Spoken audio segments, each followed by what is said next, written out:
మీరు హెల్ప్ చేస్తే జీవితాంతం రుణపడి ఉంటాం సార్. రుణం అవసరం లేదు, మీరు ఇంట్రెస్ట్తో తిరిగిస్తే చాలు. ఒక పని చేయండి, మీరు ₹1,00,00,000 విలువ చేసే ప్రాపర్టీని మా దగ్గర పెడితే మీరు అడిగిన డబ్బులు నేను అరేంజ్ చేస్తాను. ₹1,00,00,000 ప్రాపర్టీనా? అంటే మన ఇల్లు ఒకటే ఉంది, కానీ దానికి అమ్మ ఒప్పుకోదు. సార్ ప్లీజ్ సార్, మమ్మల్ని నమ్మండి. ఎక్కడ సిగ్నేచర్స్ పెట్టమన్నా పెడతాం. కావాలంటే వైట్ పేపర్ మీద కూడా సైన్ చేస్తాం. నా శాలరీ నుంచి ఎవ్రీ మంత్ ఈఎంఐ కూడా కట్ చేసుకోండి సార్. నేను గవర్నమెంట్ ఎంప్లాయీని సార్. సారీ, మేము రిస్క్ తీసుకోలేం. ఫైనాన్స్ బిజినెస్ అంటే సెక్యూరిటీ ఉండాలి. నమస్తే.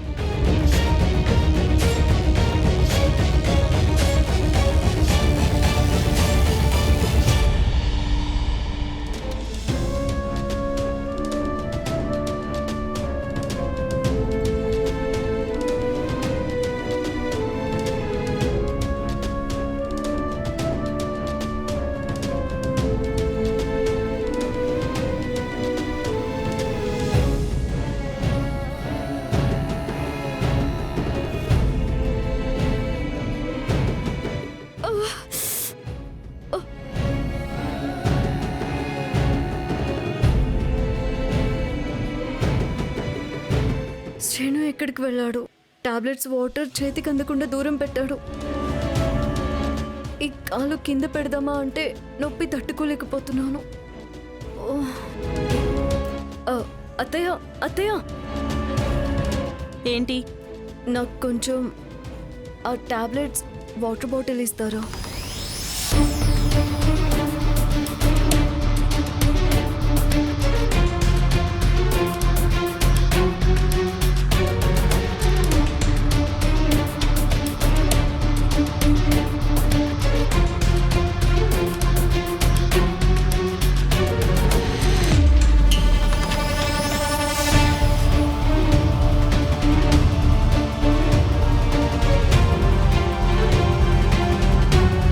అయినా వాళ్ళకి పోటీగా డాన్స్ స్కూల్ పెట్టడం ఎందుకు? బుద్ధిగా ఇంట్లో ఉండకుండా డాన్స్లంటూ ఊరి మీద పడి తిరగడం ఎందుకు?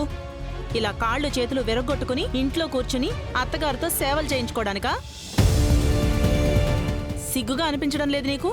అంటే అనగాదేవి మేఘ కలిసి ఊర్లో పిల్లల్ని వెస్ట్రన్ డాన్స్ పిచ్చి పిచ్చి బట్టలతో పాడు చేస్తున్నారని, మన ఊరి విలువలని సాంప్రదాయాలని మనం మర్చిపోకూడదని. వచ్చిందండి అయోధ్య లంకను ఉద్ధరించడానికి అమెరికా నుంచి. అసలు నువ్వెవరు? నీకేం హక్కుందని నీవి కానివన్నీ నెత్తినేసుకుంటున్నావు? చెప్పు. పద్మం, ఎవరంటావేంటే? మర్చిపోయిందా నీకేమన్నా? ఆజీ ఇంటి కోడలు. ఈ ఇంటి వారసత్వం ఉంది తనకి, ఈ ఊరి వారసత్వం కూడా ఉంది.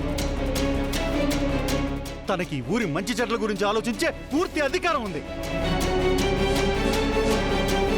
అందరూ నీలాగా స్వార్థంగా ఎవరు ఎలా పోతే మనకేంట్లే అన్నట్టుండరే. మీరేంటి దాన్ని వెనకేసుకొస్తారు? ఎవరిని వెనకేసుకొస్తున్నారన్నది కాదు పద్మ. ఆర్చి చేసింది మంచి పనే కదా, అది అందరూ అభిమానించదగ్గ విషయమే. కాకపోతే పాపని రోడ్డు దాటించబోయింది. దురదృష్టవశాత్తు ఇలా జరిగిపోయింది. ఆ దురదృష్టం దీన్ని వెంటాడుతుంది కాబట్టి అప్పుడు అమ్మను పోగొట్టుకుంది, ఇప్పుడు కాలు విరగొట్టుకుంది. పద్మా పద్మా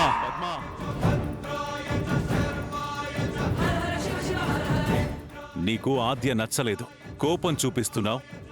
సరే అనుకున్నాను, కానీ పరిధులు దాటి మాట్లాడితే ఒప్పుకోను. నీ మాటలు తన చెవిని పడేంత వరకు ఓకే, కానీ గుండెల్లో గుచ్చుకునే పరిస్థితి వస్తే బాగుండదు చెప్తున్నా. అది పద్ధతి కూడా కాదు. అసలు నీకు ఏ రోజైనా విలువివ్వకుండా చూసిందా పద్మ? అది నా కొడుకుని చేసుకున్న తర్వాత నుంచి నేను మనశ్శాంతిగా ఉండలేకపోతున్నాను. అది నీ సమస్యే. పచ్చ కమెర్లు వచ్చిన కళ్ళతో కాకుండా కాస్త ప్రేమగా చూడు.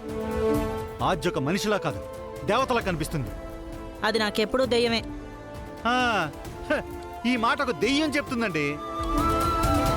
ఏమే, ఇలా అయితే నువ్వెప్పటికి మారతావు, ఆజ్యం ఎప్పటికి అర్థం చేసుకుంటావు. దీనికోసం నేను మారడం అనేది ఈ జన్మలో జరగదు. చూడు, తను నీ కోడలు, త్వరగా కోలుకోవాలని కోరుకో, అంతేకాని తన నొప్పిని మరింత పెంచే పరిస్థితి తీసుకురావద్దు. బావుండదు చెప్తున్నా.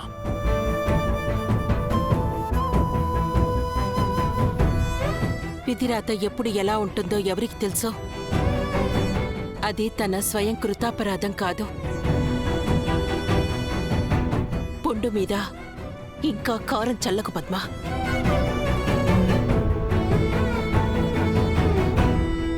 ఎవరెన్ని చెప్పినా నీ చెవికి ఎక్కవు కదా. చెప్పి చెప్పి మా నోళ్లు పడిపోవాల్సిందే. అదేదో సామెత ఒకటి ఉంది కదా, ఎలకతోలు తెచ్చి ఏడాది ఉతికినా నలుపు నలిపే గాని తెలుపు కాదని. అటువంటిదే నీ బుద్ధి. చంపేస్తాను మిమ్మల్ని నోటికొచ్చినట్టు మాట్లాడారంటే. నేనొక్క మాట అంటే అందరూ వచ్చి నా మీద పడిపోతున్నారు. అసలు ఈ ఇంట్లో నాకు విలువే లేకుండా పోతుంది. ఛీ!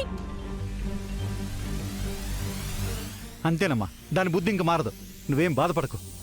అత్తయ్య బాధపడుతుందేమో. బాధ ఎవరికి? దానికా? భలే దానివమ్మ నువ్వు. రాత్రి దాన్ని నేను 2 తిట్లు తిట్టా. అదేం చేసింది తెలుసా? ఇంట్లో ఉన్న మామిడికాయలని కుంభం పోసుకుని ఒక దెయ్యంలాగా మొత్తం అదే తినేసింది. అట్లా ఉంటుంది దాని బాధ. నువ్వేం దాని గురించి పట్టించుకోకమ్మా. సరే, టాబ్లెట్స్ వేసుకున్నావమ్మా?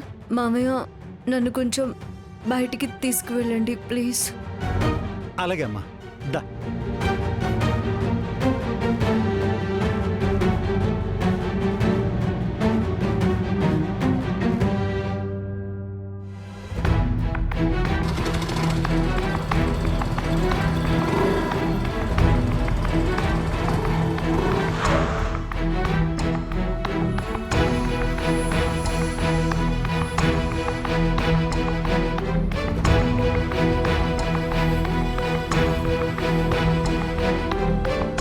ఆద్య, రామా ఎలా ఉంది కాలిప్పుడు?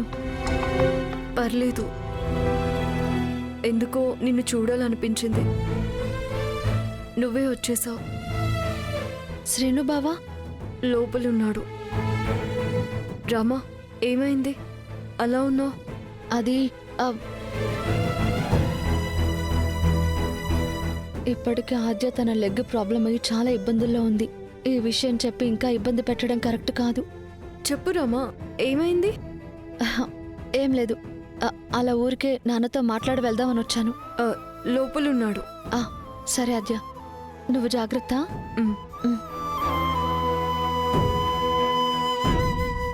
నానా, నానా.